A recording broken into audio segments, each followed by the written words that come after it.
Well, good news first. The spring season's in great shape. There's mass discontent in One Punch Man Season 2. Animation quality complainers against manga loyalists and more than 3 years wasted. Attack on Titan Season 3 Part 2 has just become the second highest rating anime on MAL.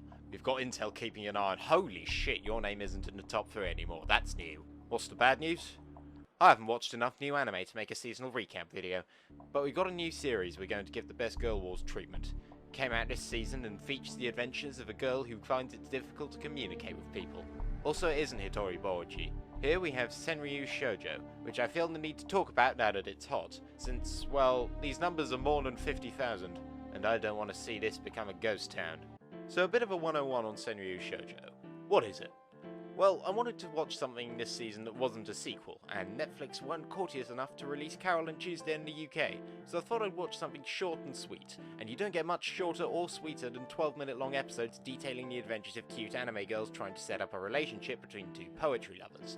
The type of poetry featured is called Senryuu, which is the same structure as a haiku, but is focused on people instead of nature, and tend to be more humorous in tone, so I made this one to show you how they do it.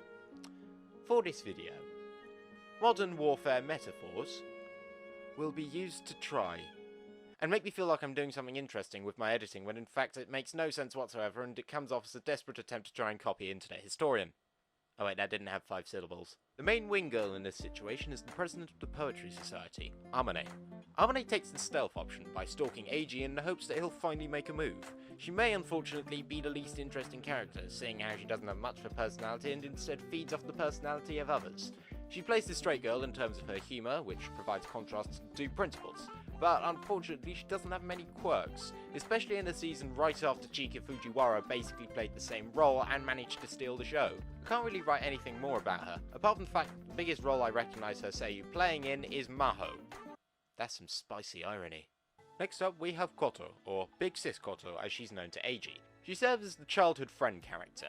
There is more of a complex name for this, but I've forgotten, and is also the winner of the Least Matching Personality and Body Award within the school. She won this award through her not looking like the type of person you'd expect to be in an American military training club.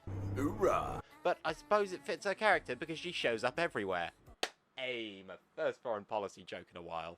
It should also be mentioned she's the one singing the ED song. Griggs, turn that off. Roger that. I got something better anyway. Over. Although her relationship with Eiji is a bit weird, seeing as it started when Eiji was about 6. Hopefully it was platonic. 俺の名前はエイジ。お前は?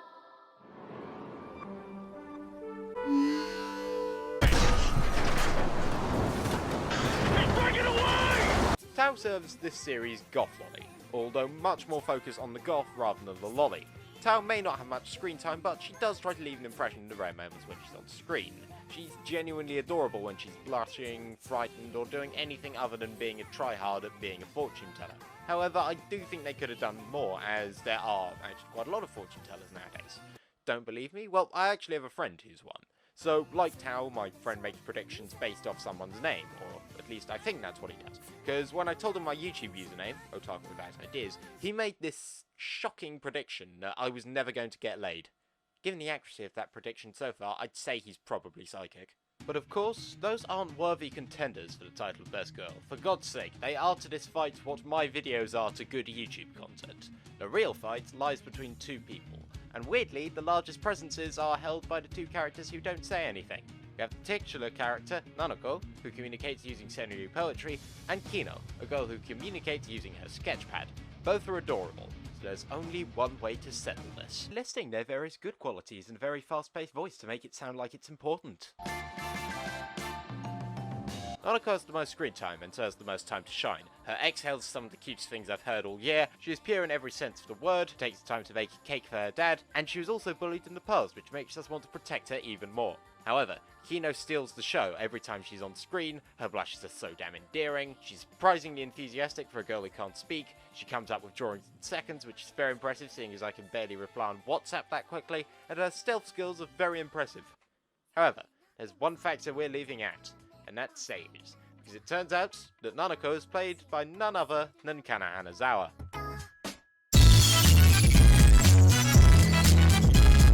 So, that's it. We all must protect Nanako, and that's the end of that. Well, no.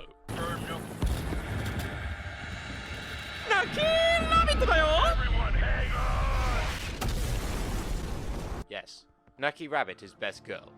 Nanako may be the titular character, but every scene she's in and every time we promise to give our hearts to her are futile in the face of this one moment.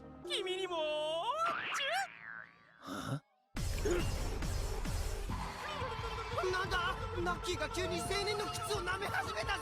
Because you know what? I didn't expect this to be my fetish, but it's just how it ended up.